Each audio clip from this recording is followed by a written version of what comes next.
Oremos juntos. Nuestro Dios Padre, santo y misericordioso, que nos amas. Tuviste compasión de nosotros que estábamos lejos de ti caminando en pecado.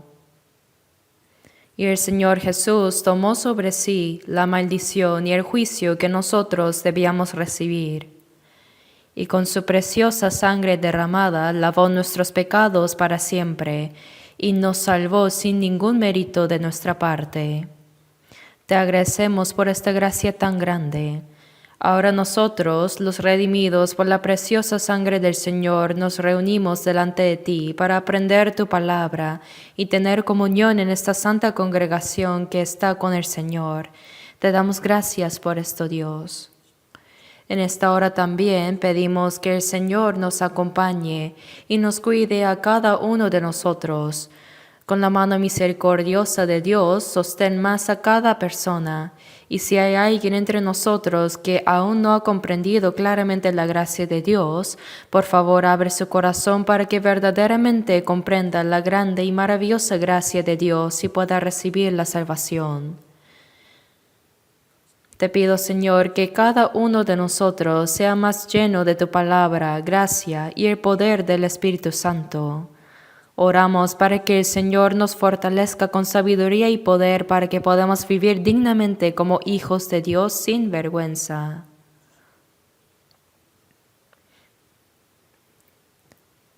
También a las muchas iglesias del mundo y a todos los hermanos que están guardando la fe y están predicando el Evangelio aún en medio de las dificultades, Señor, te ruego que los llenes más con tu gracia, palabra y el poder del Espíritu Santo, para que en cualquier circunstancia testifiquen valientemente el Evangelio del Señor para guiar a muchas almas perdidas delante de ti. Guíalos, Señor, para que sean salvos. Ahora también, Señor, te pido que estés en medio de nosotros. Enséñanos más lo que debemos hacer, porque aún somos muy débiles. Aún hay muchas cosas en nosotros que no son dignas ante los ojos de Dios. Por eso, Señor, con tu gracia, palabra y el poder del Espíritu Santo, te pido que nos sostengas más y haznos más perfectos para que podamos caminar sin vergüenza como hijos de Dios. Haznos personas dignas de recibir la alabanza, gloria y honor delante del Señor que vendrá pronto. Señor, que nos das la palabra necesaria según el tiempo adecuado y que nos enseñas el camino que debemos andar, en este momento también enséñanos más la santa voluntad de Dios que deseas manifestarnos y lo que debemos hacer y cómo debemos caminar. Todo esto hemos orado en el nombre de nuestro Señor Jesucristo. Amén. Busquemos juntos en la Biblia. Busquemos el Salmo 1, Salmo capítulo 1.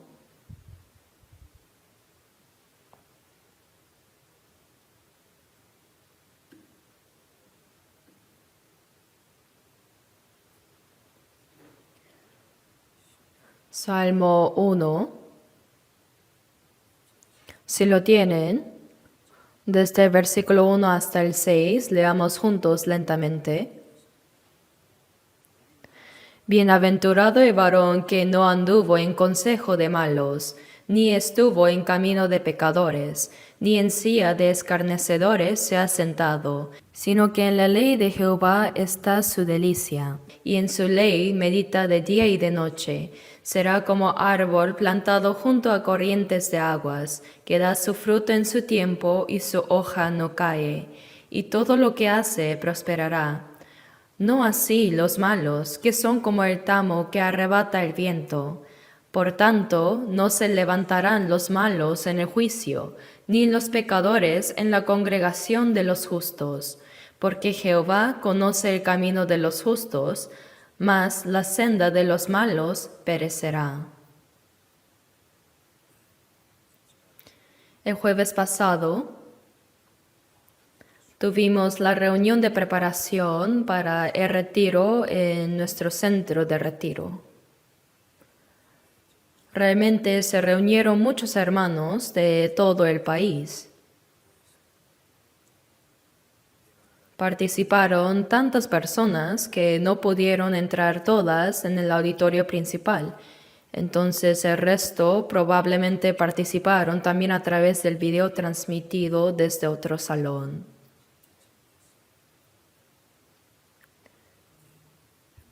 Cada año, el número de participantes en los retiros aumenta continuamente. Y creo que probablemente más personas reciben la salvación a través de los retiros. Por eso valoramos mucho nuestro centro de retiro. Y hasta ahora hemos trabajado diligentemente en su construcción, ¿verdad? Y ahora, como son muy insuficientes las instalaciones de hospedaje, acabamos de comenzar la construcción de 3 edificios de dormitorios. Ahora estamos en el proceso de mover la tierra. Y estimo que el periodo de construcción demorará unos 2 años.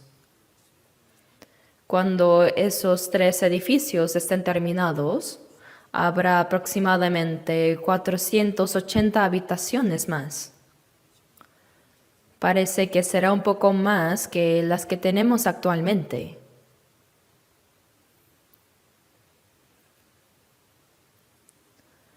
De verdad, hemos comenzado un proyecto muy grande.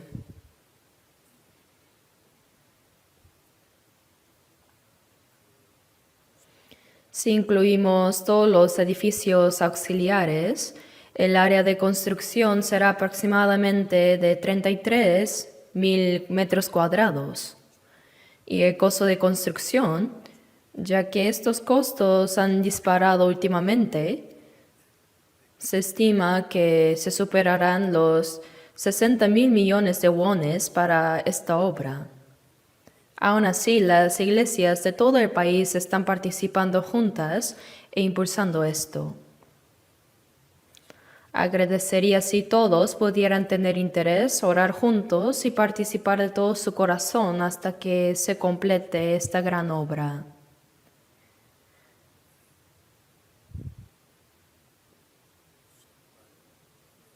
A través del centro de retiro no solo realizamos retiros de seminarios, sino que nos reunimos desde todo el país para tener comunión, educación, retiro de evangelistas, retiros de primavera y especialmente realizamos 7 veces el retiro de verano y cada vez se reúnen más de 10.000 personas. Además tenemos retiros de otoño y en los retiros de invierno los jóvenes se reúnen también en el centro de retiro. De diversas formas, el centro de retiro se usa de manera muy preciosa y pienso que si no lo hubiéramos tenido, nuestra iglesia habría sido muy diferente de lo que es ahora. A través del centro de retiro, las iglesias de todo el país llegan a tener un corazón unánime y juntas aprenden la palabra, predican y no solo predican en nuestro país, sino que cooperan diligentemente para la misión mundial. Lo están haciendo muy bien. Incluso ahora también nuestro centro de retiro es muy grande, pero una vez que se complete toda el área que se está construyendo, creo que por lo que sé, no habrá un centro de retiro más grande que el nuestro en todo el mundo. No es para comparar con otros, sino que lo hacemos por necesidad. Por eso tenemos que orar juntos y cooperar para esta obra. Realmente debemos hacer nuestro mejor esfuerzo para que más almas reciban la salvación en esta última oportunidad que nos dio el Señor antes de que Él regrese, ¿verdad?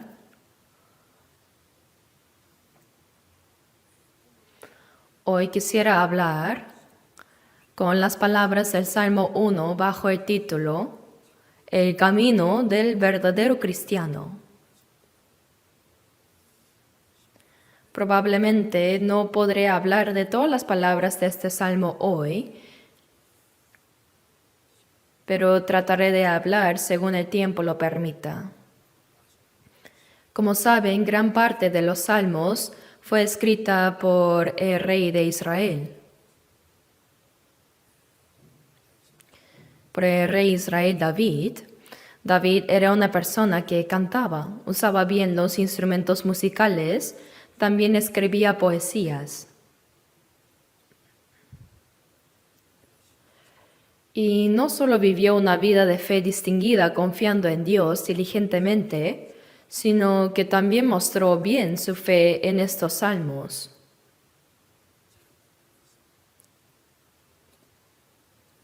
En especial, el Salmo 1 creo que es representativo de todo el resto de los 150 capítulos de Salmos. Y creo que la mayoría del contenido de este libro fue escrito por el rey David.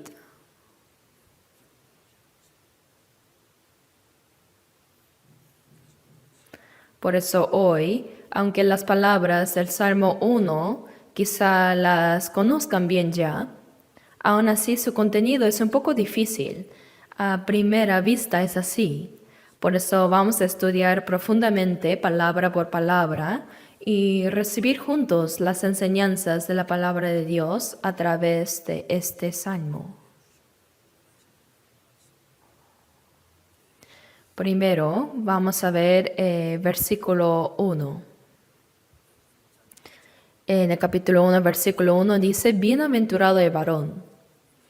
¿Quién sería esta persona bienaventurada? Esta bienaventuranza no es la que habla la gente del mundo. Los hombres consideran como bienaventuranza el ser ricos, sobresalir más que otros, vivir una vida lujosa, comer bien, vestirse bien y parecer lujosos ante los demás. Eso piensan. Sin embargo, la bienaventuranza de la que habla Dios, por supuesto, no es esa. Entonces, la persona bienaventurada, en una palabra, son los cristianos que han comprendido la gracia de Dios, han nacido de nuevo y han recibido la salvación. Ellos son los bienaventurados. A los cristianos, Dios los llama bienaventurados. Los capítulos 5, 6 y 7 de Mateo se llaman el Sermón del Monte. Son una larga palabra que Jesús habló en la montaña. Y en el capítulo 5, versículo 3, también habla sobre las personas bienaventuradas.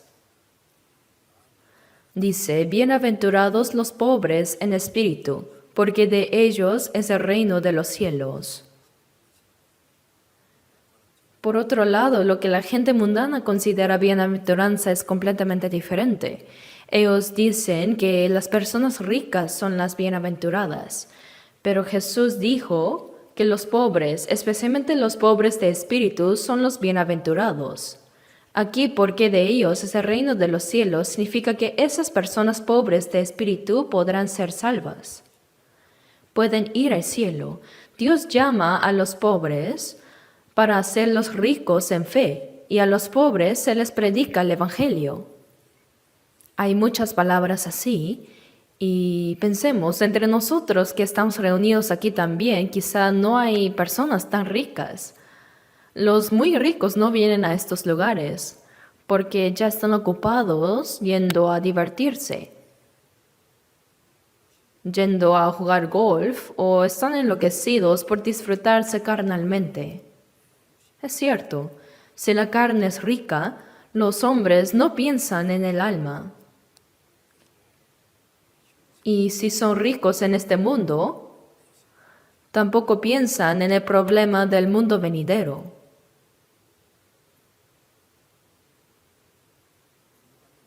Y si son ricos, se enorgullecen pensando que pueden hacer cualquier cosa. Por eso no se vuelven a Dios. De verdad, es muy difícil que los ricos reciban la salvación. Yo también desde pequeño viví muy pobremente, por eso ahora pienso que fue una gran fortuna y bendición haber vivido en tanta pobreza. Si hubiera nacido en una familia rica y hubiera vivido lujosamente, quién sabe dónde estaría ahora. Todos nosotros somos iguales, ¿no? Por eso esta palabra, bienaventurados los pobres en espíritu, porque de ellos es el reino de los cielos, significa que pueden ser salvos.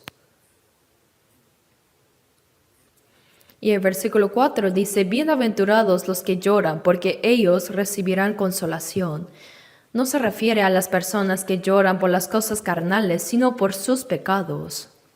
Para recibir la salvación, ser pobre materialmente significa sentir la vanidad de la vida, reconocer la vanidad de venir y de partir de este mundo con las manos vacías.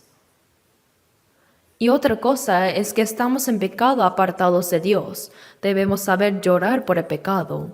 Por eso dice, bienaventurados los que lloran porque ellos recibirán consolación. ¿Por qué consolación? Una persona que ha cometido grandes pecados debía recibir el castigo eterno. Pero ¿qué mayor consolación podría haber que recibir el perdón de sus pecados?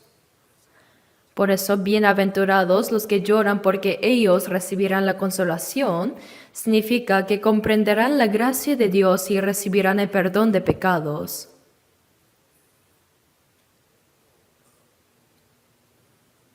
También, bienaventurados los mansos, porque ellos recibirán la tierra por heredad. Ser manso. Jesús dijo en Mateo 11:29, llevad mi yugo sobre vosotros y aprended de mí, que soy manso y humilde de corazón. Ser manso es el corazón que obedece silenciosamente a la palabra de Dios sin importar qué sufrimiento haya. Después de recibir la salvación, nace ese corazón manso, el corazón que obedece calladamente a la palabra de Dios. Que ellos recibirán la tierra no significa que recibirán algún terreno en este mundo, sino recibir esa herencia eterna en el cielo. Y Mateo 5:7 dice, bienaventurados los misericordiosos, porque ellos alcanzarán misericordia. Aquel que ha recibido la misericordia y compasión del Señor por la gracia de Dios, también puede ser misericordioso con otros, ¿cierto? Ser misericordioso es anhelar salvar a las personas que aún están en pecado. El anhelo de predicarles el Evangelio de la gracia de Dios. Y también el corazón de mostrar misericordia a las personas salvadas que aún tienen la fe débil. Es ese corazón. Bienaventurados los misericordiosos, porque ellos alcanzarán misericordia. Si somos misericordiosos con los demás, recibiremos una mayor misericordia de parte de Dios. Y bienaventurados los de limpio corazón, porque ellos verán a Dios. Ahora, después de ser salvos, el corazón va cambiando poco a poco por la palabra de Dios y por el Espíritu. Así, el corazón que era más engañoso que todas las cosas y perverso se vuelve muy limpio. El corazón se vuelve puro, y con ese corazón puro verán a Dios, dice. Quiere decir que se abrirán nuestros ojos espirituales. Incluso las personas que aprenden la Biblia, si tienen el corazón lleno de restricciones, no pueden ver la Biblia. Bienaventurados los de limpio corazón, porque ellos verán a Dios. Se refiere a comprender la verdad de Dios a través de esta palabra. Y bienaventurados los pacificadores, porque ellos serán llamados hijos de Dios. Ahora los salvos tienen paz con Dios, ¿no? Éramos enemigos de Dios hasta que se logró la reconciliación a través de la muerte de Jesús en la cruz. Las personas que han logrado la reconciliación con Dios no solo hacen el trabajo de pacificar, guiando a otras almas delante del Señor, sino que también es necesario que haya paz entre los mismos salvos. Hacer la paz es vaciar el corazón propio y aceptar a la otra parte. Para lograr la paz con Dios, los salvos no solo deben esforzarse entre ellos, sino también guiar a otros que aún no son salvos para que puedan tener esa misma paz con el Señor. En Colosenses 1:20 dice que Jesús hizo la paz mediante la sangre de su cruz, ¿verdad? La palabra dice que ellos serán llamados hijos de Dios.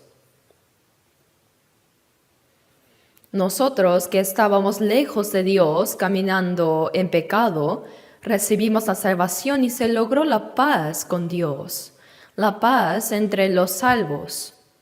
Eso es la iglesia. Por eso, una evidencia clara de haber recibido la salvación es que ahora se logra la armonía entre los salvos. Sin embargo, hay personas que dicen que son salvos, pero que no se llevan bien y les gusta reunirse con otros salvos. Eso está un poco mal, ¿no? Mateo 12:30. En este pasaje Jesús dijo: el que conmigo no recoge, desparrama. Todos nosotros nos habíamos apartado de Dios, cada uno por su camino, pero Dios nos reunió en Cristo, ¿no? El que conmigo no recoge, desparrama. En Efesios 4:3 dice: solícitos en guardar la unidad del Espíritu, para que la iglesia sea una. Pero los que desparraman eso son los que van contra esta obra que el Señor está haciendo. Algunas personas no logran armonía incluso entre los hermanos salvos.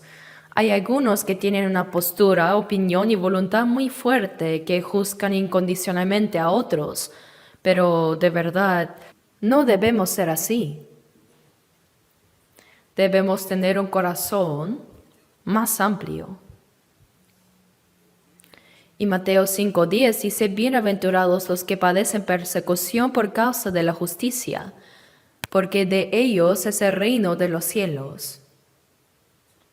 Al principio, en el versículo 3, apareció el primer reino de los cielos, y ahora, después de mencionar las 7 bienaventuranzas, aquellos que han recibido estas 7 bienaventuranzas reciben también la persecución mientras viven en esta tierra. Como el Señor fue perseguido, los salvos que reciben persecución por la justicia, por vivir según la voluntad del Señor, son bienaventurados, porque de ellos es el reino de los cielos. Por eso Mateo 5 se llama las 8 bienaventuranzas. Pero en el Salmo 1 solo dice: bienaventurado el varón. Pero creo que las personas bienaventuranzas no solo han recibido la salvación, sino que también incluyen el carácter de los cristianos salvados que Jesús habló en Mateo 5. Los bienaventurados son los cristianos que han comprendido la gracia de Dios y han recibido la salvación. No hay nadie que haya recibido mayor bendición que aquellos que recibieron el perdón de sus pecados por la gracia de Dios, ¿cierto? No hay bendición más grande que recibir la salvación eterna y tener la esperanza segura de ir al cielo eterno, ¿verdad? En los himnos que cantamos en Navidad dice: al mundo paz nació Jesús, para darnos bendición, para darnos bendición. ¿Qué bendición vino a darnos? Siempre piensan en bendiciones carnales. Dicen que si creen en Jesús serán benditos. Por eso ahora mucha gente cree en el Señor. Pero en el proceso de creer, desean tanto recibir las bendiciones carnales.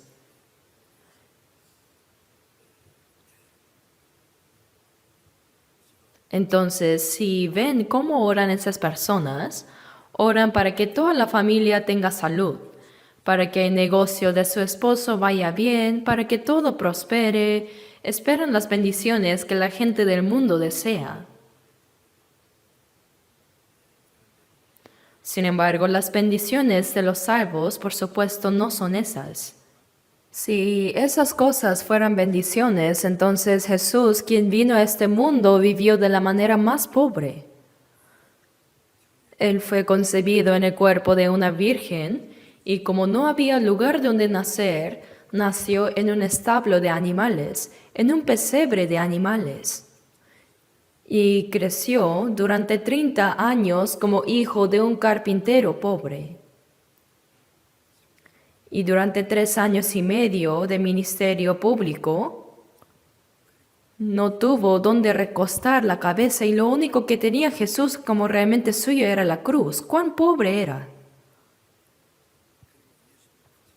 Y el apóstol Pablo, que siguió más de cerca al Señor, antes de que él conociera a Cristo, fue una persona que alcanzó el más alto aprendizaje en la escuela de Gamaliel. Era fariseo de fariseos. También nació de la tribu de Benjamín, de donde salió el primer rey de Israel. Y también puso su nombre, Saulo, como el primer rey. Por eso, ciertamente, él era una persona humanamente sobresaliente. Era muy sobresaliente, era judío y al mismo tiempo tenía la ciudadanía romana. Pero después de encontrar a Jesús, él se volvió realmente pobre. Los judíos lo siguieron continuamente para matarlo. Varias veces estuvo a punto de morir y muchas veces fue encarcelado y fue azotado incontables veces. Estuvo muchas veces sin poder dormir, sin comer, con frío y temblando. Murió apedreado, que lo dejaron afuera, pero volvió a vivir y predicó nuevamente. Luego fue a Roma, evangelizó 2 años ahí y finalmente murió decapitado. Entonces, carnalmente fue una persona que se arruinó por creer en Jesús. Pero el apóstol Pablo dijo en 2 Corintios 6:10, como no teniendo nada más poseyéndolo todo. Y no solo Él, sino que nosotros, por Cristo, aunque lleguemos a ser pobres materialmente en este mundo, somos espiritualmente ricos, las personas más ricas, las más benditas. Por eso aquí en el Salmo 1 también, cuando dice bienaventurado el varón, se refiere a los cristianos renacidos. Ustedes y yo que estamos aquí correspondemos a eso. Los bienaventurados son los cristianos salvos, los que han recibido el perdón de pecados y la salvación eterna, y los que han llegado a ser hijos de Dios y tienen la esperanza de entrar en el cielo eterno. ¿Qué mayor bendición que esa puede haber, no? Pero aquí, ahora se explica cómo debe vivir el bienaventurado, el cristiano renacido. En simples palabras, la persona bienaventurada no anda en consejo de malos, ¿verdad? Dice, no anduve en consejo de malos, no lo sigue. ¿Quiénes son los malos? En la Biblia, el ser más malvado es el diablo, ¿no? En Isaías 14:12, vemos que el arcángel Lucifer, con 1/3 de todos los ángeles que le pertenecían, desafió a Dios. Quiso llegar a ser como Dios y por eso fue expulsado de la presencia de Dios. Y en Mateo 25:41 dice, apartaos de mí, malditos, al fuego eterno preparado para el diablo y sus ángeles. Satanás y el diablo se refieren al mismo ser. Y junto con él fueron expulsados también sus ángeles, 1/3 de los ángeles, el diablo y sus ángeles. Ellos son los ángeles expulsados. Dice aquí que preparó el infierno eterno para ellos. Pero no es que cayeron al infierno directamente, sino que aunque su destino ya está decidido, Dios los soltó por un poco de tiempo. ¿Por qué? Para usarlos. En Proverbios 16:4 vemos que dice: todas las cosas ha hecho Jehová para sí mismo, y aún al impío para el día malo. Realmente Dios usa apropiadamente todas las cosas que están en este mundo, pero que también use al impío, eso es un poco difícil de entender, ¿no? También usa al diablo. ¿Y cómo lo usará?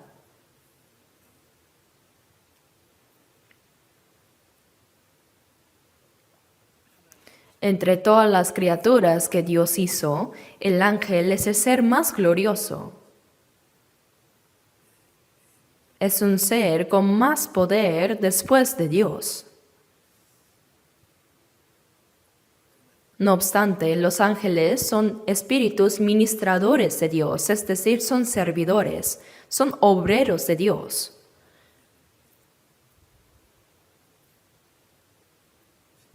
El ángel jamás puede llegar a ser hijo de Dios. Tampoco puede ser la esposa de Cristo. Además, Jesús no murió en la cruz por los ángeles caídos. No les perdona sus pecados. Si el ángel cae una vez, eso es el fin. Ya está preparado el infierno eterno para ellos. Pero antes de enviarlos al infierno, Dios los usa. ¿De qué manera? ¿De qué manera los usa? El propósito por el cual Dios creó al hombre y a los ángeles son completamente diferentes. Dios hizo al hombre para que llegaran a ser como Él, conforme a la imagen de Dios. En Génesis 1:27 dice que Dios creó al hombre a su imagen. Varón y hembra los creó, es decir, hizo a Adán y Eva. Dios los creó a su imagen, obviamente esto se refiere al Espíritu.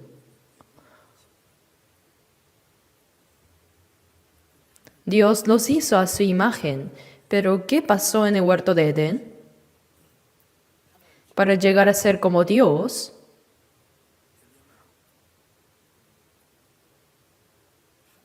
uno debe tener la vida eterna como Él, debe entrar en la gloria de Dios, debe subir a la misma posición gloriosa que Dios.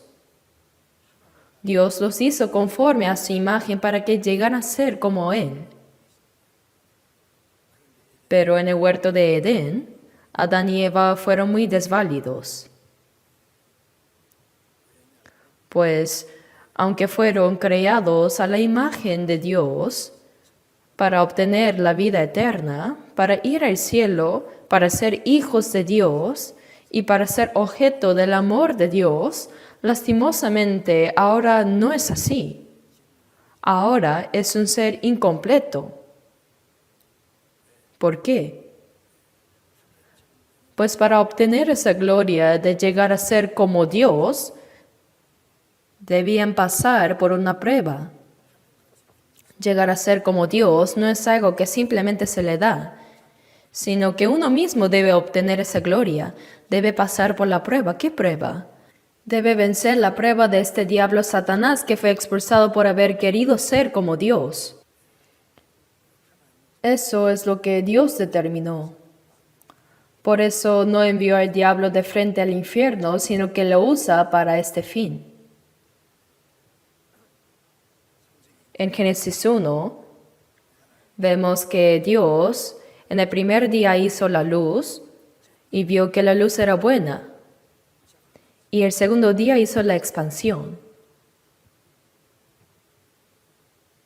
La expansión es una gruesa capa de nubes que se divide en las aguas debajo y sobre la expansión. Las aguas debajo de la expansión se convirtieron en el mar y las que estaban sobre cubrían transparentemente la tierra. Esa expansión es el cielo que vemos, donde vuelan las aves y donde pueden volar los aviones. Pero cuando hizo esa expansión, no se menciona la palabra y vio Dios que era bueno. De ahí, desde el tercer día, dice era bueno, hasta el último día dice y vio Dios que era bueno. Pero ¿por qué no se menciona nada en el segundo día? Es porque cayó el diablo al aire y se estableció ahí. Por eso Efesios 2:2 dice príncipe de la potestad del aire, y Efesios 6:12 huestes espirituales de maldad en las regiones celestes. El diablo se estableció ahí. Por eso no pudo parecer bueno ante Dios. Y después hizo a Adán, ¿verdad? Adán, aunque fue hecho a la imagen de Dios para obtener la vida eterna y para llegar a ser el compañero del amor y el Hijo de Dios, todavía era un ser incompleto. Todavía era incompleto, pues debía pasar por una prueba. ¿Qué prueba? Debía vencer la prueba de este diablo Satanás que fue expulsado por haber querido llegar a ser como Dios. Solo así podía ser como Dios. Para este propósito, Dios soltó al diablo. Aunque no era visible a los ojos de Adán, Dios veía al diablo en el huerto del Edén. Satanás fue expulsado por haber querido ser como Dios, pero ahora, como iba a dar esa posición que él tanto anhelaba al hombre, cuán enfurecido habría estado. Por eso estaba al acecho para apartar al hombre de Dios, para llevarlo al lugar donde él iría, al infierno. Por eso estaba acechando. Y Dios le dio al diablo una manera para probar a Adán. Dios lo permitió. El diablo tampoco puede hacer nada sin el permiso de Dios. Dios le dejó probar a Adán. ¿Y en qué consistía esa prueba? En el huerto del Edén estaba el árbol de la vida y el árbol de la ciencia del bien y del mal, ¿no? Si uno come del árbol de la vida, vive para siempre, llega a ser como Dios. Por el contrario, si come del árbol de la ciencia del bien y del mal, muere. Es expulsado de la presencia de Dios y va al infierno, así como el diablo. Entonces, en el huerto del Edén, el hombre creado a la imagen de Dios fue puesto en prueba entre Dios y el diablo. Podía obedecer la palabra de Dios o traicionar la palabra de su Creador y escuchar al diablo. Si vencía la tentación del diablo y obedecía la palabra de Dios, llegaría a ser como Dios. Mientras que si desobedecía y aceptaba la mentira del diablo, llegaría a ser como el diablo e iría al infierno con él. Así, el ser humano tenía el libre albedrío de escoger por sí mismo. Pero como ya sabemos, Adán escogió mal, cayó en esa prueba.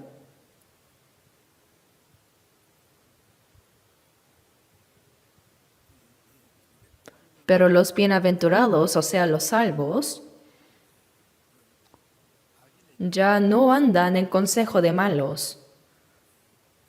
Este malo se refiere primeramente al diablo. En la oración que el Señor enseñó en Mateo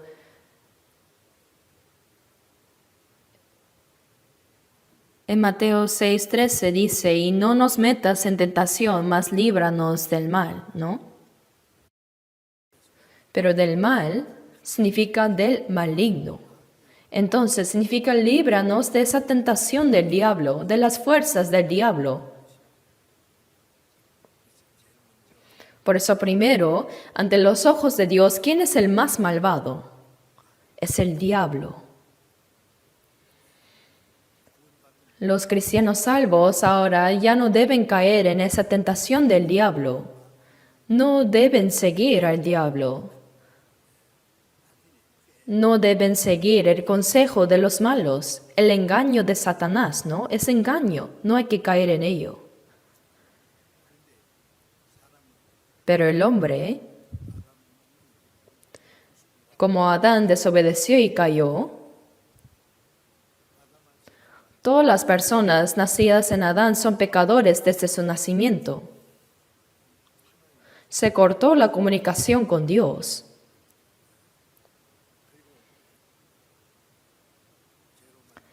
Y por causa del pecado en la tierra maldita, deben sudar y trabajar para comer y vivir. El vivir mismo en este mundo es una maldición y un sufrimiento de trabajo.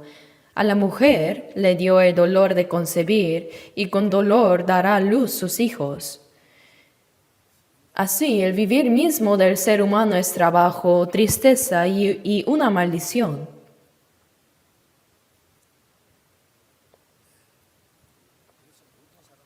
Por eso todas las personas desde el inicio nacen como pecadores en Adán y heredan directamente esa naturaleza corrompida. Entonces, ¿qué es ese consejo de malos? Es la naturaleza vieja que el diablo plantó en el hombre. La persona bienaventurada no anda en consejo de malos, no cae en la tentación de Satanás. No vive siguiendo la naturaleza vieja corrompida. Entonces, el malo primeramente se refiere al diablo y al mismo tiempo no piensen solo en la gente cruel de este mundo, sino que la naturaleza vieja que está en mí, esa es lo malo también. Es la naturaleza vieja y corrompida que el diablo sembró. Los bienaventurados, es decir, los hijos de Dios que nacieron de nuevo,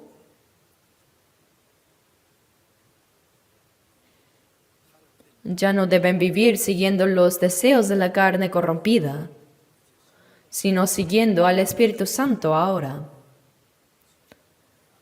No vivir siguiendo la tentación del maligno, del diablo, tampoco según nuestros deseos carnales, sino vivir siguiendo la guía del Espíritu Santo. Ese consejo de malos es la naturaleza vieja que Satanás sembró en nosotros y al mismo tiempo es la astucia malvada del hombre. Está diciendo que no debemos andar en eso.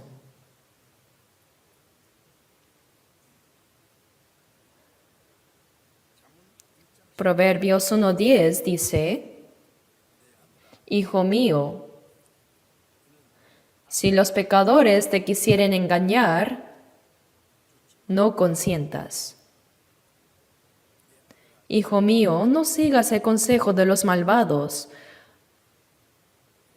No lo sigas, está diciendo eso. Nosotros, los salvos, somos hijos de Dios, ¿verdad? Pero dice que no sigamos el consejo de los pecadores.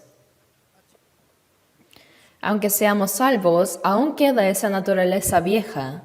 Sería bueno si desapareciera por completo, pero a través de la palabra y el Espíritu vamos siendo transformados poco a poco. Ser transformado significa que la naturaleza vieja gradualmente desaparece. Y en mí, la naturaleza de Cristo, la divinidad de Dios, poco a poco se va formando. Sí, el corazón cambia. Por eso, aunque sean salvos, si aún no han crecido en la fe, tienen esa naturaleza, la disposición de pecar. Eso es el consejo de malos. ¿Me dejo entender? ¿Dónde está el consejo de malos? En mí. No señalen solo al diablo allá, ni piensen solo en los malvados de este mundo, sino que la naturaleza vieja que está en nosotros, esa es el consejo de malos. Hermanos, no debemos seguir ni comportarnos según el consejo de malos. La persona salva ahora debe vivir siguiendo al Espíritu Santo, siguiendo la palabra de Dios. Y no según esa naturaleza vieja, esa naturaleza pecaminosa caída que Satanás dio.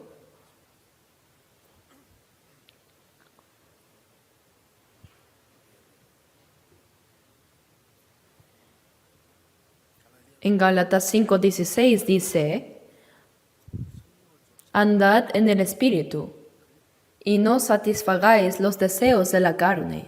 Es la palabra dirigida a los salvos. Andad en el Espíritu, y no satisfagáis los deseos de la carne. No vivan siguiendo su naturaleza caída. Pero si vemos en el versículo 17, en los salvos luchan el Espíritu y el deseo de la carne, los dos. Los deseos de la carne aún quedan y son contrarios al del Espíritu y se oponen. Contrario significa opuesto. En inglés se dice against. De todos modos se oponen, se resisten. El deseo de la carne se opone al Espíritu y el deseo del Espíritu a los de la carne. Dice, y estos se oponen entre sí para que no hagáis lo que quisierais. Un salvo ahora, a través de la palabra, sabe cuál es la voluntad de Dios, aprende. Tiene el deseo ardiente de hacer la voluntad de Dios, ese corazón que le da el Espíritu. Pero como todavía queda la naturaleza vieja, ésta se opone al deseo del Espíritu, se resiste. Cuando la persona salva aprende la palabra, dice, sí, gracias. Debo vivir conforme a la palabra de Dios. Debo vivir conforme a la voluntad del Señor, que siempre se cumpla su voluntad. Tiene ese corazón, si no lo tuviera sería mentira. Algo estaría mal. Pero la cuestión es si realmente vive siguiendo la palabra de Dios o no. Después de terminar la palabra, y al salir por la puerta del salón principal, ese corazón que tenía cuando escuchaba la palabra, ese corazón que quería obedecer a Dios, poco a poco desaparece. Y bajando las escaleras, piensa, ¿acaso sí o sí debo obedecer? Bueno, yo tengo mis circunstancias y vivo conforme a la palabra, habrá sufrimientos y dificultades. Y así sale afuera. Y alguien pasa vestido con ropa elegante y piensa, wow, qué bonito. De ahí pasa un auto nuevo y lujoso. Dice, qué chévere. Envidia y piensa que lo que hacen las personas del mundo son tan buenos. Eso es ser engañado. Eso es el consejo de malos. Deben pensar bien en esto. Este mundo está lleno de pecados. Cuando venimos a la iglesia, se despierta en nosotros el deseo de aprender la palabra de Dios y vivir conforme a ella, pero cuando salimos al mundo, las cosas en él vuelven a tentar nuestro corazón. Por eso terminamos desviando nuestra mirada de la voluntad de Dios. Busquemos un momento Romanos capítulo 8. Romanos 8, versículos 7 y 8.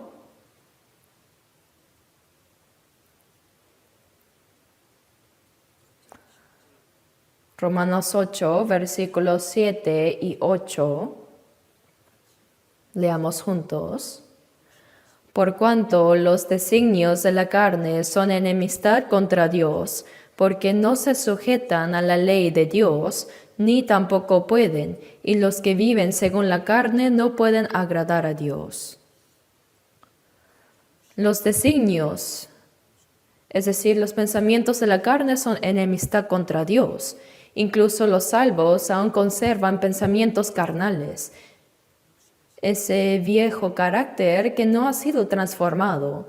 El pensamiento carnal es enemigo de Dios. Antes de la salvación, claro que éramos enemigos. Pero aún tras ser salvos, eso permanece todavía, va en contra de Dios.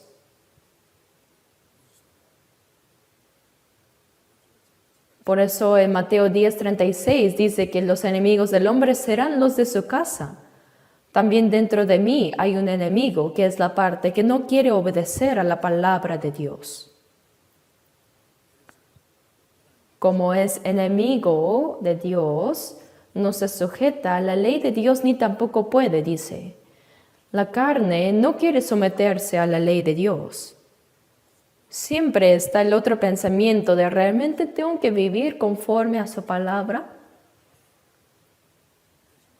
La carne no se somete a la ley de Dios, por eso debe ser transformado. Hasta que haya un cambio, la carne y el Espíritu Santo dentro de nosotros están en una constante lucha. Por eso los que viven según la carne no pueden agradar a Dios. Aunque hayan sido salvos, si aún viven arrastrados por la carne, no pueden agradar a Dios. La carne tiene un corazón que se opone a Dios. Debemos tener en cuenta que en nosotros todavía queda ese viejo carácter que puede ser utilizado por el diablo. Ahora veamos Romanos 8, versículos 13 y 14. Leamos juntos. Porque si vivís conforme a la carne, moriréis. Mas si por el Espíritu hacéis morir las obras de la carne, viviréis. Porque todos los que son guiados por el Espíritu de Dios, estos son hijos de Dios. Si vivís conforme a la carne, moriréis. Esta es una expresión muy radical, ¿no? Una persona que dice haber recibido la salvación, si vive conforme a los deseos de la carne, no solo morirá su cuerpo, sino que su alma podría ir al infierno eternamente, y eso podría ser prueba de que no fue salvo en realidad.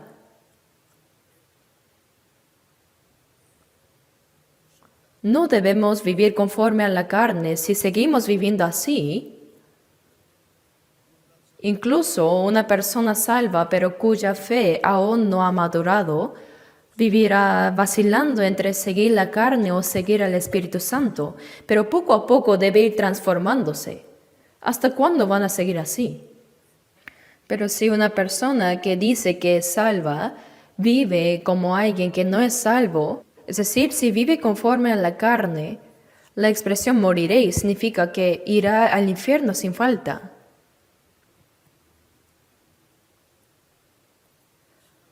La vida cristiana no es una vida religiosa. La religión se basa en realizar ciertos rituales y pensar que con eso basta. Pero la vida cristiana no es eso. Es aprender la palabra de Dios y vivir guiados por el Espíritu Santo. Debemos vivir guiados por el Espíritu Santo. Si vivís conforme a la carne continuamente, moriréis. Al ver esta expresión moriréis,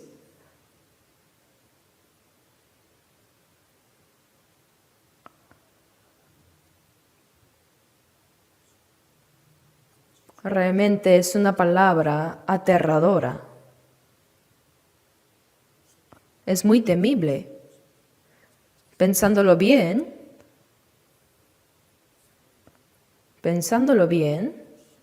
no se refiere solo a la muerte física, sino también a la muerte eterna. Mas si por el Espíritu hacéis morir las obras de la carne, viviréis. El cristiano debe, por el Espíritu Santo, hacer morir las obras de la carne, debe vencer. ¿Hasta cuándo vamos a seguir viviendo conforme a la carne? Debemos examinarnos a nosotros mismos. Decimos que somos salvos, que somos cristianos. Decimos que hace años fuimos salvos. Y en la iglesia nos llamamos hermanos y hermanas. Y en la iglesia vivimos como corresponde a los salvos, pero en nuestra vida diaria no vivimos guiados por el Espíritu Santo, sino conforme a la carne. Si vivimos conforme a la carne, ¿qué es eso entonces? ¿No sería la evidencia de que no son salvos todavía? ¿Cómo puede un salvo vivir así? Por eso la palabra, si vivís conforme a la carne moriréis, es una expresión muy aterradora. Mas si por el Espíritu hacéis morir las obras de la carne, viviréis. La persona salva tiene en ella el Espíritu Santo. Romanos 8:9 dice, si alguno no tiene el Espíritu de Cristo, no es de él. El Espíritu Santo habita en los creyentes. El Espíritu Santo poco a poco somete la carne y transforma nuestro corazón para guiarnos a vivir conforme a la voluntad de Dios gradualmente. Por eso, todos los que son guiados por el Espíritu de Dios, estos son hijos de Dios. El Espíritu de Dios es el Espíritu Santo, ¿no? La expresión del Espíritu de Dios, de Cristo, el Espíritu Santo significan lo mismo. Ser guiados por el Espíritu de Dios es la evidencia de que somos hijos de Dios. Pero si alguien no vive en absoluto según el Espíritu, por más que diga con palabras que es cristiano y que ha sido salvo, en realidad no vive de esa manera. Entonces es falso, ¿no es así? Es un cristiano falso.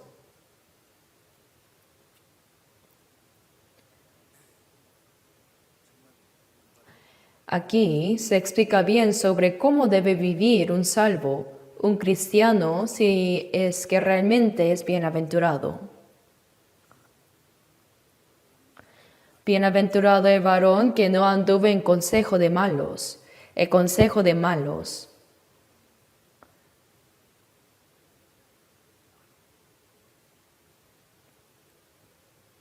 Este mundo está lleno de pecadores.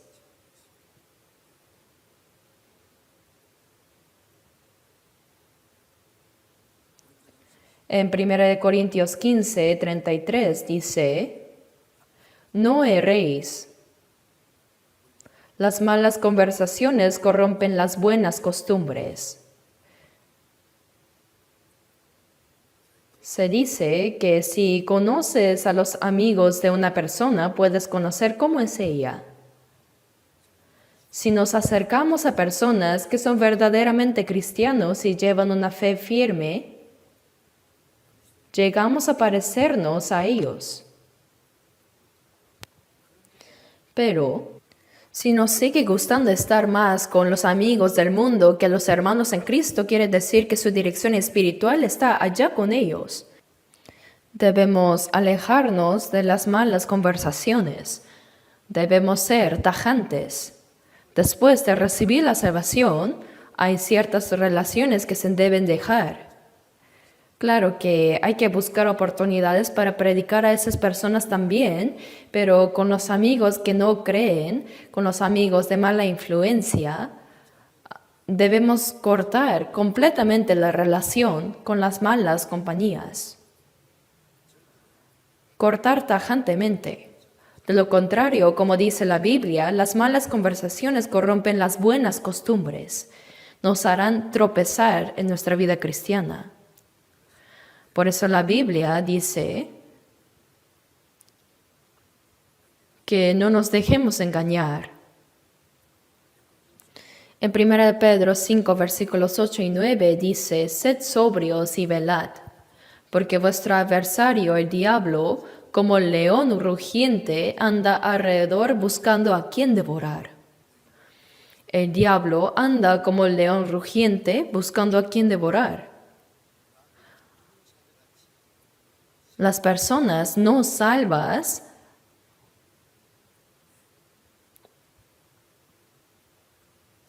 las que viven conforme a la carne, es como si ya estuvieran dentro del vientre del diablo. Ya han sido devoradas.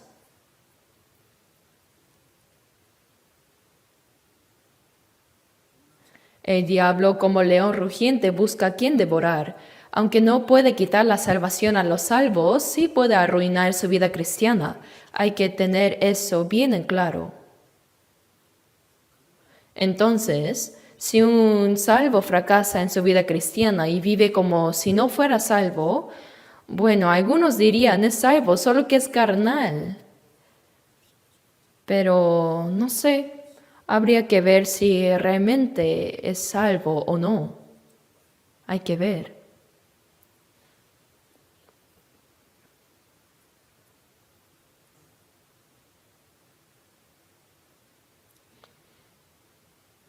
Por eso dice,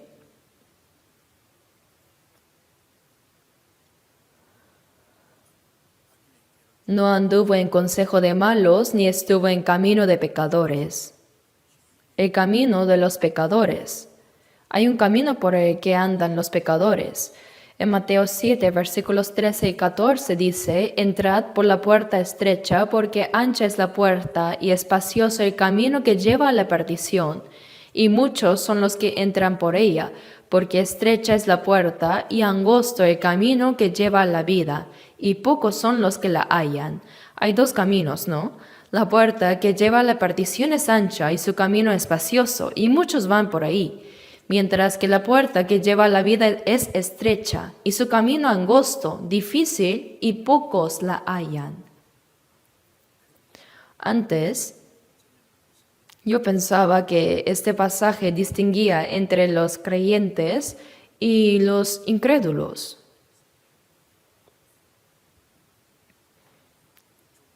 Los que entran en la puerta angosta son pocos, que los salvos y los que creen en Jesús son pocos.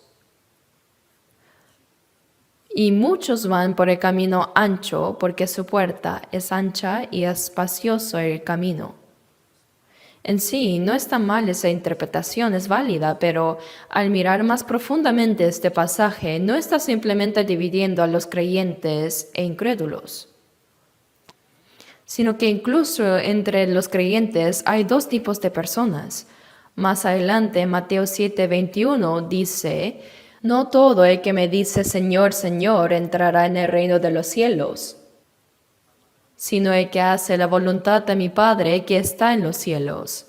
El que dice Señor, Señor es un creyente. Sería maravilloso si todos los que dicen Señor, Señor entraran al cielo, pero dice claramente que no todo el que dice eso entrará.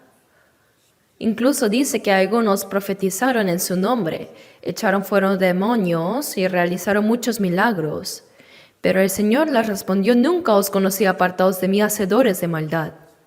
Esto quiere decir que uno puede actuar como profeta, pastor, evangelista, misionero e incluso doctor en teología, incluso sin haber recibido la salvación. Puede ser diácono, anciano o pastor. Encima, hay personas que en el nombre del Señor expulsan demonios y hacen milagros. Es impactante, ¿no? Pero el Señor dijo muy claramente, nunca os conocí, apartaos de mí, hacedores de maldad. El diablo también se disfraza como ángel de luz. Se presenta de una manera muy similar. Por eso, si analizamos bien este pasaje, veremos que la enseñanza sobre la puerta estrecha y la ancha no se trata simplemente de distinguir entre creyentes e incrédulos, sino que muestra que incluso entre los creyentes hay dos tipos de personas. Por ejemplo, Caín y Abel, ambos ofrecieron sacrificios, ¿verdad? Sin embargo, Dios aceptó el sacrificio de Abel y no el de Caín. Ambos adoraron a Dios. Ambos fueron diligentes en sus ofrendas. Esto nos enseña que también entre los creyentes existen dos tipos de personas. Vivimos ahora en una época de tradición cristiana en pleno siglo XXI. Hay muchas iglesias, muchos pastores y denominaciones. Es muy impresionante. Pero la gran pregunta es, ¿cuántos de ellos realmente han nacido de nuevo? En Lucas 13:24 el Señor dijo, esforzaos a entrar por la puerta angosta, porque os digo que muchos procurarán entrar y no podrán. Los que procuran entrar son los que creen y desean ir al cielo. Pero, aunque desean entrar, muchos no lo logran. Muchos procurarán entrar y no podrán, dice. Luego continúa diciendo que una vez que la puerta del cielo se cierra, desde afuera clamarán, Señor, Señor, ábrenos. Y Él responderá, no sé de dónde sois. ¿Cómo que no nos conoces? Delante de ti hemos comido y bebido, estuvimos cerca de ti, aprendimos de ti, tú enseñaste en nuestras plazas.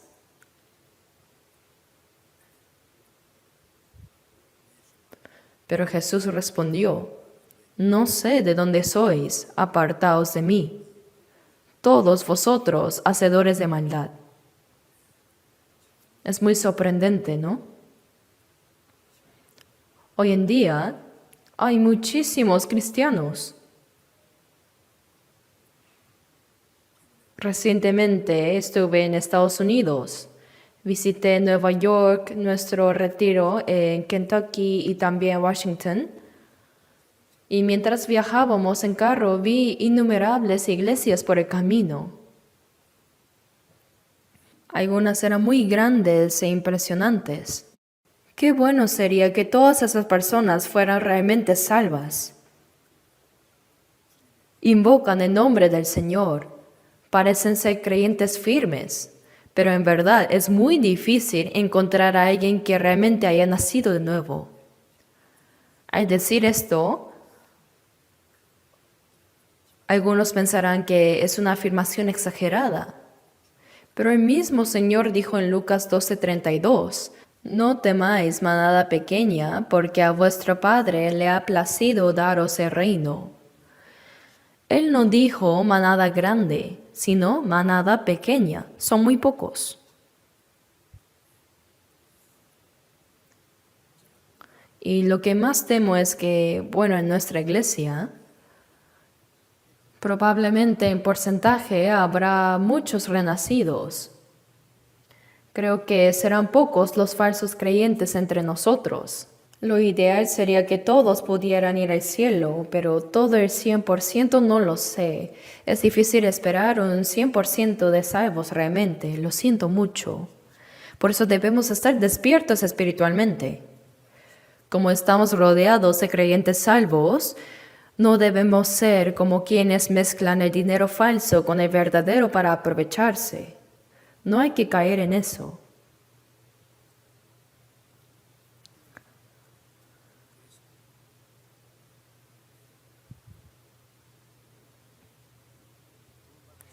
Dice que los salvos habitan en la congregación de los justos. ¿Y qué es la congregación de los justos? Es la iglesia, son los salvos. Los impíos y los pecadores no entrarán en la congregación de los justos, dice.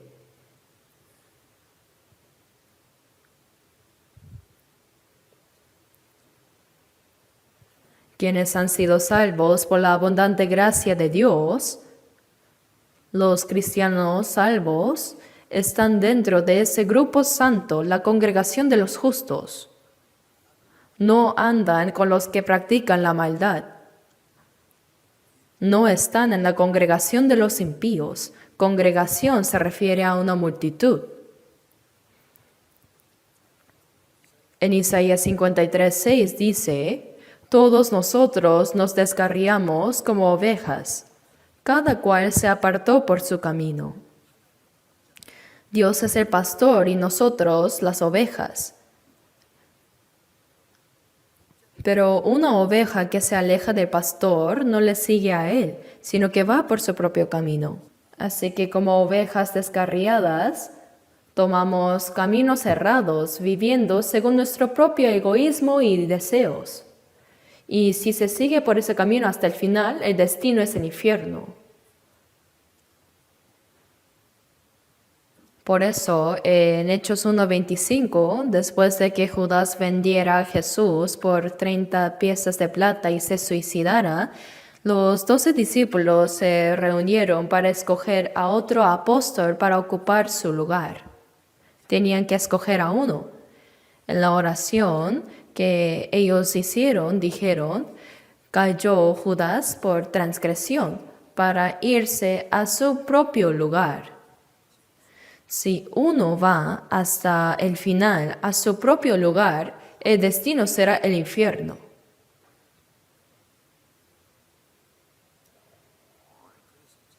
Ir por el camino propio lleva inevitablemente a la destrucción.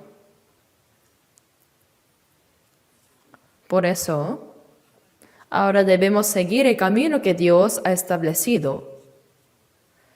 Hebreos capítulo 10, versículo 20 dice que este camino es un camino nuevo y vivo que Él abrió a través del velo, esto es, de su carne. ¿Entienden qué quiere decir esto?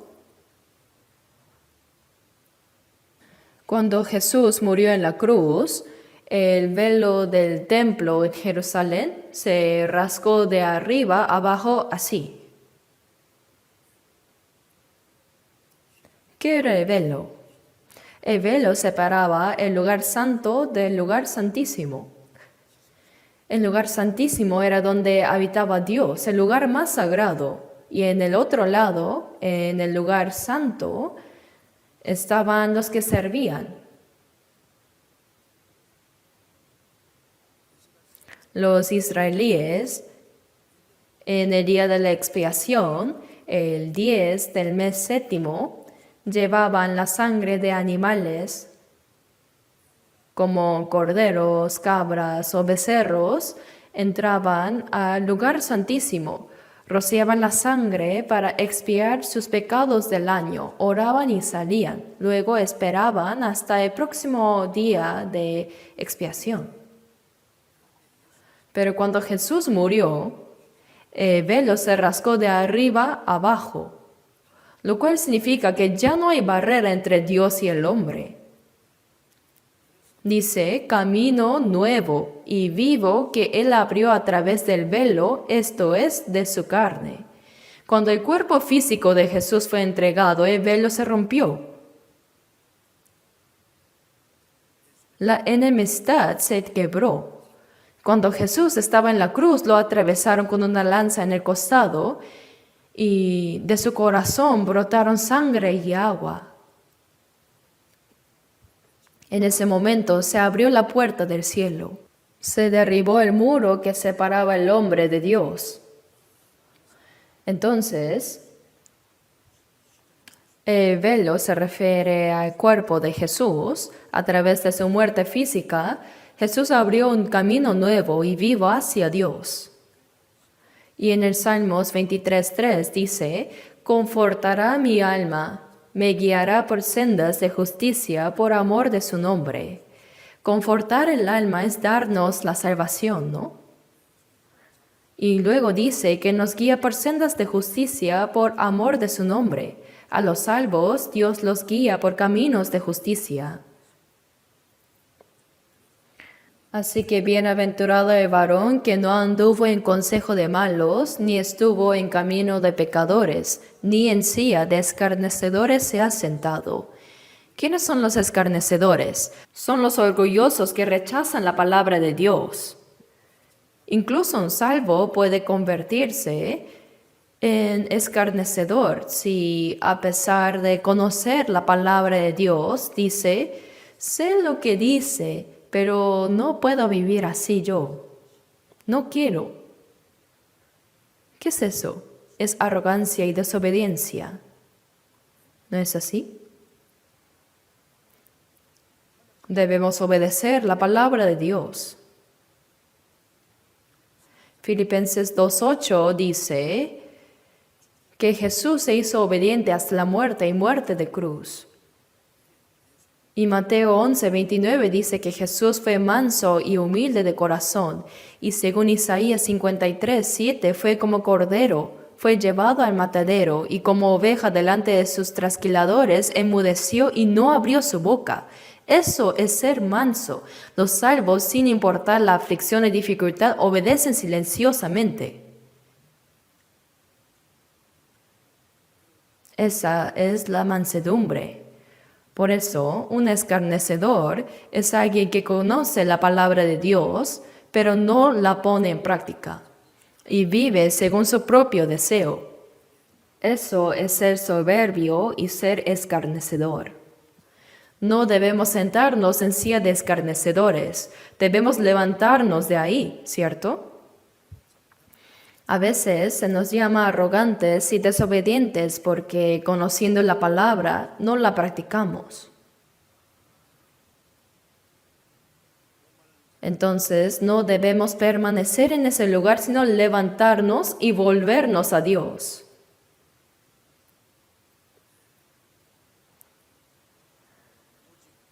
Veamos en la Biblia, busquemos juntos, Salmos 1.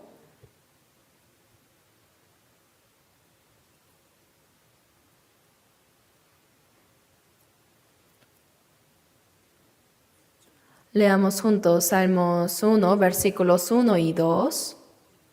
Bienaventurado el varón que no anduvo en consejo de malos, ni estuvo en camino de pecadores, ni en silla de escarnecedores se ha sentado, sino que en la ley de Jehová está su delicia, y en su ley medita de día y de noche. El cristiano bienaventurado no cae en el consejo del malo, quien es el diablo, que vive según la carne corrompida, es decir, no sigue sus malos deseos y no se para en el camino de los pecadores, no sigue los caminos del mundo. No se sienta en la silla de escarnecedores, es decir, no permanece en la actitud de quienes conociendo la palabra se niegan a obedecerla, sino que se deleita en la ley de Jehová. Aquí ley no se refiere a los 10 mandamientos, sino a toda la palabra de Dios. Dice, en la ley de Jehová está su delicia, y en su ley medita de día y de noche. Meditar es pensar profundamente en la palabra de Dios en todo momento, que sea de día o de noche. Es pensar profundamente en ella.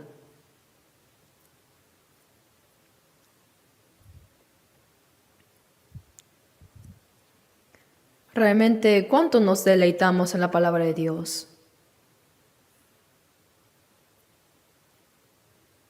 En Salmo 119, versículos 15 y 16 dice, en tus mandamientos meditaré, consideraré tus caminos, me regocijaré en tus estatutos, no me olvidaré de tus palabras.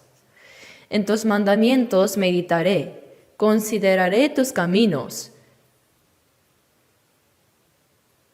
me regocijaré en tus estatutos,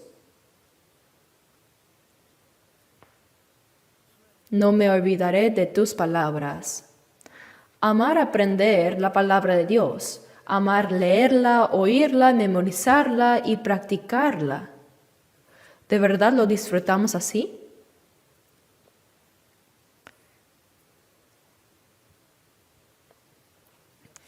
En el Antiguo Testamento, a diferencia de nosotros, no tenían acceso tan fácil a la Biblia.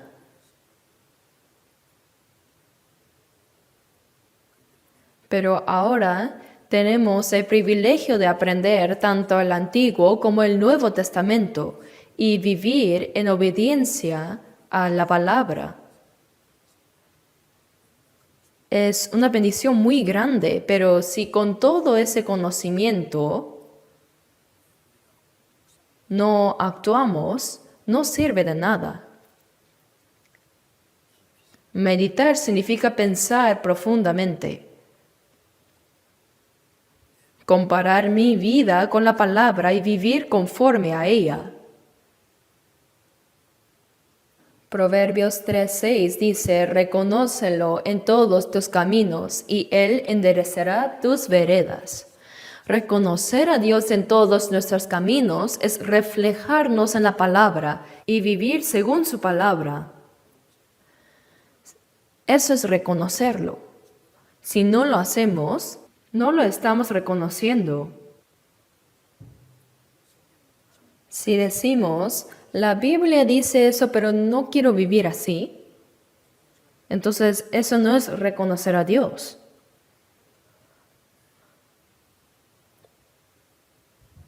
Debemos meditar de día y de noche en la palabra de Dios y deleitarnos en ella y no olvidarla. En Salmo 119:50, con respecto a la palabra, dice que ella es mi consuelo en mi aflicción, porque tu dicho me ha vivificado. Tu dicho me ha vivificado.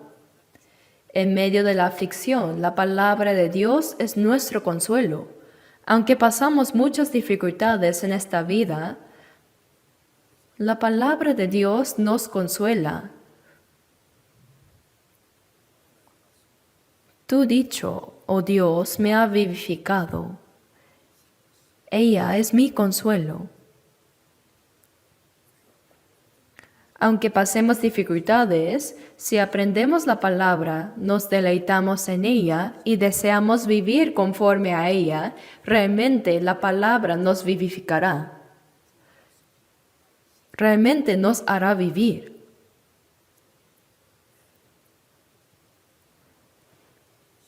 Veamos otro pasaje, Salmo 119. Salmo 119.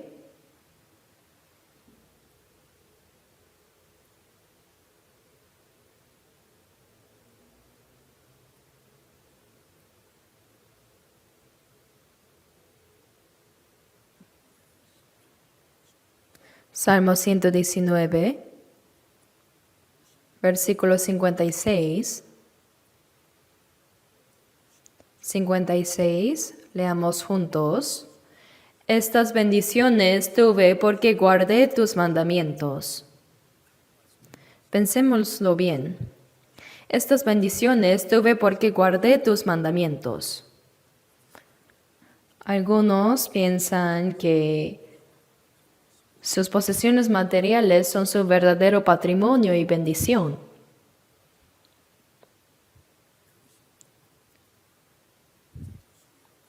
Creen que eso es suyo. Pero el salmista dice que su verdadera posesión es haber guardado la palabra de Dios. Dijo que el Señor recompensará según nuestras obras. Mateo 16:27 dice que pagará a cada uno conforme a sus obras. Y en Apocalipsis 22:12 dice, He aquí yo vengo pronto y mi galardón conmigo para recompensar a cada uno según sea su obra. Aunque ahora no tengamos nada, si obedecemos su palabra, eso es nuestra posesión. Esa es la verdadera riqueza. Quien obedece la palabra será un heredero eterno ante el Señor. Esa es nuestra verdadera herencia. Dice, estas bendiciones tuve porque guardé tus mandamientos. Leamos también Salmo 119:60. Leamos juntos. Me apresuré y no me retardé en guardar tus mandamientos. Me apresuré y no me retardé en guardar tus mandamientos. Hay que apresurarnos a obedecer los mandamientos del Señor. Si llegamos a entender la palabra, debemos hacer todo lo posible por obedecerla sin postergarla. No hay que retardarlo. Leamos también versículo 63. Compañero soy yo de todos los que te temen y guardan tus mandamientos. Compañero soy yo de todos los que te temen.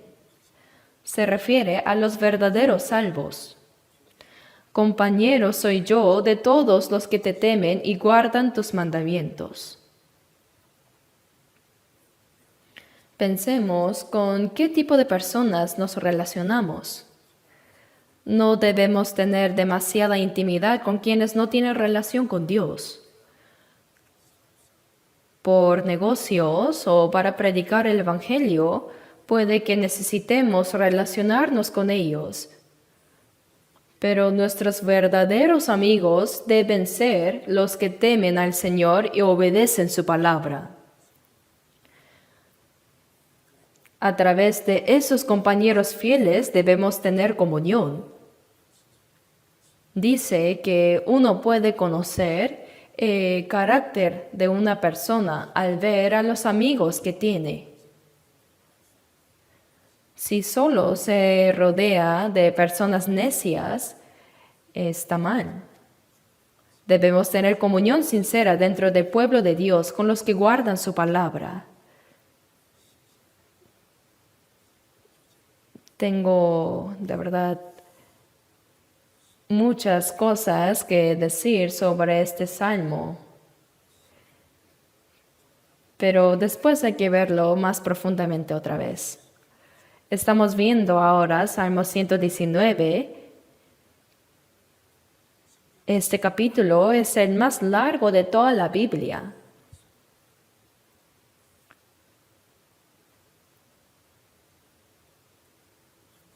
Es un capítulo que tiene 176 versículos. Es extenso, pero está al centro de la Biblia. Por eso cuando tengan tiempo, lean detenidamente Salmo 119.